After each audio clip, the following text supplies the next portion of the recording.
Good morning. This is Wayne Null Jr. I'm doing something a little different this morning. About 3 weeks ago, the Lord put it on my heart to start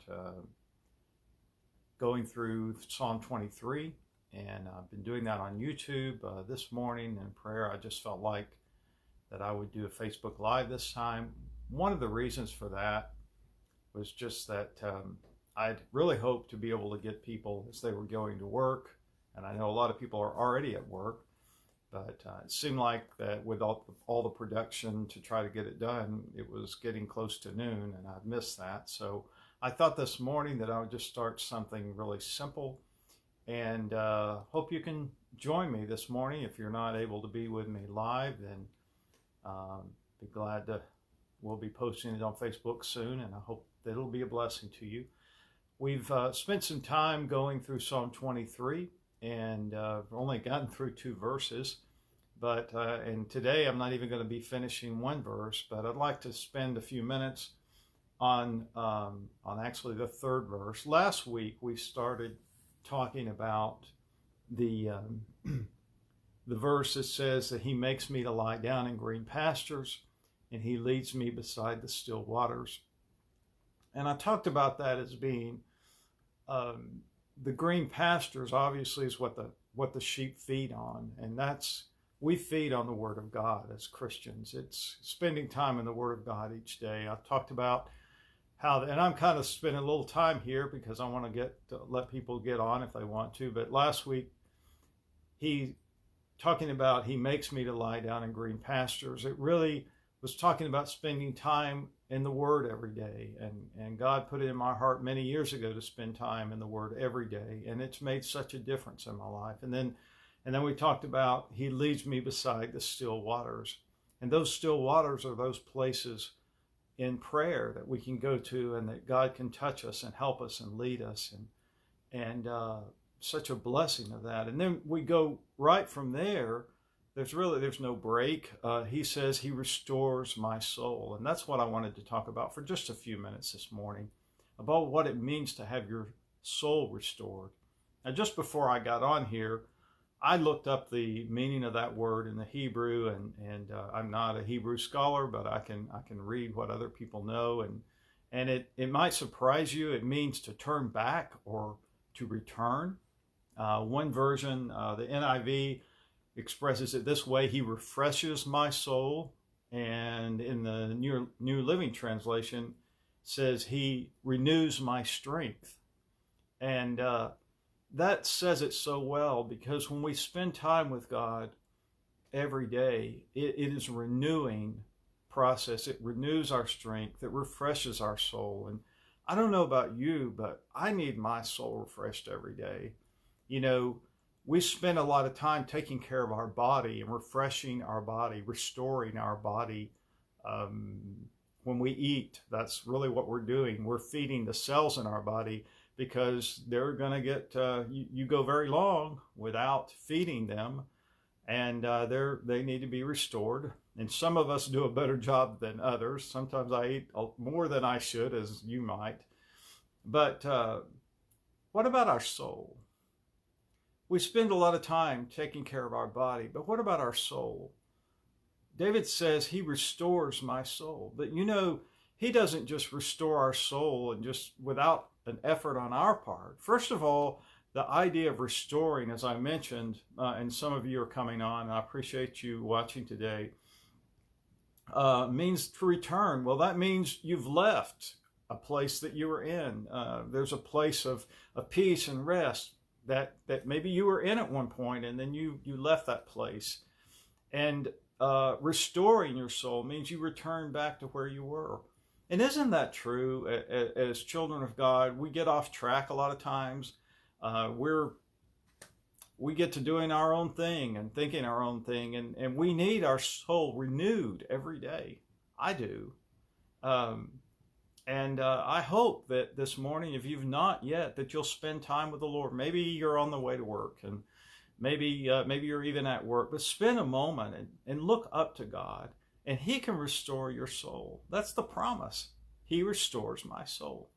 Now, we've been spending some time with a book that I read many years ago, and it's called A Shepherd Looks at the 23rd Psalm. It was written by Philip Keller, and he was a shepherd for a number of years. And he has insights that really blessed me and helped me. And I wanted to share with you what he had to say about this verse. You might surprise you. I never thought about it in this context because I wasn't a shepherd. But he talks about this. He quotes from Psalm 42 when David says, "Why are you downcast, O my soul? Why so disturbed within me? Put your hope in God." He says, now there is an exact parallel to this in caring for sheep. Only those intimately acquainted with sheep and their habits understand the significance of a cast sheep or a cast down sheep. He says this is an old English shepherd's term for a sheep that is turned over on its back and cannot get up again by itself. A cast sheep is a very pathetic sight. Lying on its back, its feet in the air, it flays away frantically, struggling to stand up without success. Sometimes it will bleat a little for help, but generally it just lies there, lashing about in frightened frustration. If the owner does not arrive on the scene within a reasonably short time, the sheep will die. This is but another reason why it is so essential for a careful sheepman to look over his flock every day, counting them to see that all are able to be up and on their feet. If one or two are missing, often the first thought to flash into his mind is, one of my sheep is cast somewhere. I must go and search and set it on its feet again. I thought that was a beautiful picture of what it's like when we need our soul restored. We're like a cast sheep. And he goes on and he talks about one particular sheep that just seemed to always be cast down and when they were cast, they were turned over on their back and they couldn't get up. Have you ever been there? I've been there. I've been in a place where I was cast down and I couldn't get up.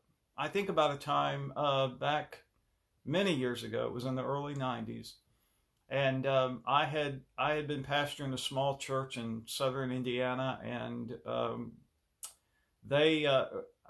God was drying me up. I didn't understand what was happening, but I was having a hard time coming up with a sermon every Sunday. And I was cast down for a long time. And finally it came to a point where I realized that we were just doing church. We weren't really meeting the Savior every week. We were doing our own thing. And I went to them and I just told them, I said, I explained to them that where I was, and I just told them I would be glad to meet with you next Sunday. And we can just pray and seek God's face. And there might be a sermon and there might not be a sermon, but we can just meet together and trust God that He'll lead us. Because I don't want to just make church a formal thing. I want us to meet with the living God. And I said, or you can get someone else. Well, they decided that they wanted to get someone else. And so for actually 3 years, I was out of any church, and I was in a discouraged shape. I was like that cast sheep that he talks about. And praise God, after a period of time, He restored my soul. He renewed me, and He brought me to a place, and I was like that sheep that he talks about here. He goes on and he talks about it a little. He talks about one cast ewe. He says, as soon as I reached the cast ewe, my first impulse was to pick it up. Tenderly, I would roll the sheep over on its side. This would relieve the pressure of gases in the rumen. If she had been down for long, I would have to lift her onto her feet. Then straddling the sheep with my legs, I would hold her erect, rubbing her limbs to restore the circulation to her legs. This often took quite a little time. When the sheep started to walk again, she often just stumbled, staggered, and collapsed in a heap once more. All the time I worked on the cast sheep, I would talk to it gently. When are you going to learn to stand on your own feet? I'm so glad that I found you in time, you rascal. I like that. And then he says, many people have the idea that when a child of God falls, when he is frustrated and helpless in a spiritual dilemma, God becomes disgusted, fed up, and even furious with him. Have you ever felt that way, that God was mad at you and God wasn't paying attention to you and He was disgusted because you kept falling? I know that feeling, a feeling like that I'm displeasing God. And yet, as Philip Keller says, and I would say, this simply is not so. He says, one of the great revelations of the heart of God given to us by Christ is that of Himself as our shepherd. He has the same identical sensations of anxiety, concern, and compassion for cast men and women as I had for cast sheep. This is precisely why he looked on people with such pathos and compassion. He goes on and says, when I read the life story of Jesus Christ and examine carefully his conduct in coping with human need, I see him again and again as the good shepherd picking up cast sheep. The tenderness, the love, the patience that he used to restore Peter's soul after the terrible tragedy of his temptations is a classic picture of the Christ coming to restore one of his own. And so he comes quietly, gently, reassuringly to me, no matter when or where or how I may be cast down. Isn't that great? I thank God that he doesn't look at us when we're cast down and despise us, but he loves us. He loves us with an everlasting love. In one place it says, and with loving kindness, he draws me. I thought about this scripture. This was in my daily reading today, and it was pretty amazing to me that this came up at the time that it did. I was reading in Matthew 9, and this was talking about Jesus. He was going through all the cities and villages, teaching their synagogues and proclaiming the gospel of the kingdom and healing every kind of disease and every kind of sickness. Seeing the people, he felt compassion for them because they were distressed and dispirited, like sheep without a shepherd. And it's amazing to me when it says distressed, the original in that means to harass. Have you ever felt that way? You felt like that you were being harassed, and it even meant to flay or to skin. It meant that they felt like they were being skinned alive. And Jesus, instead of looking at them with crossed arms and clucking his tongue, he was distressed that they were distressed. And Jesus is distressed that we're distressed. He has compassion for us when we're down. He wants to pick us up.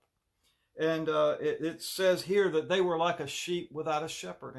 And then Jesus' response to this was amazing, because Jesus, the next thing he says was that he said to his disciples, the harvest is plentiful, but the workers are few.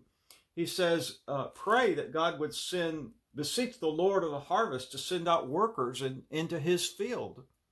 And so Jesus says, the answer is that I'm sending men and women out to help these lost sheep.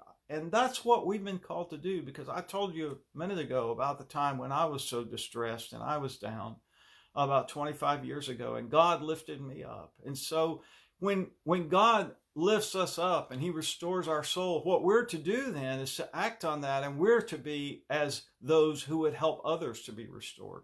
And frankly, that's what I'm trying to do today. I read this morning that it said that if anyone gives even a cup of cold water to someone in need, that there's a reward. And my hope was that this morning would be like a cup of cold water to you. I would just encourage you to go to Jesus. If you're in distress and despair, be like that cast sheep and just bleed out.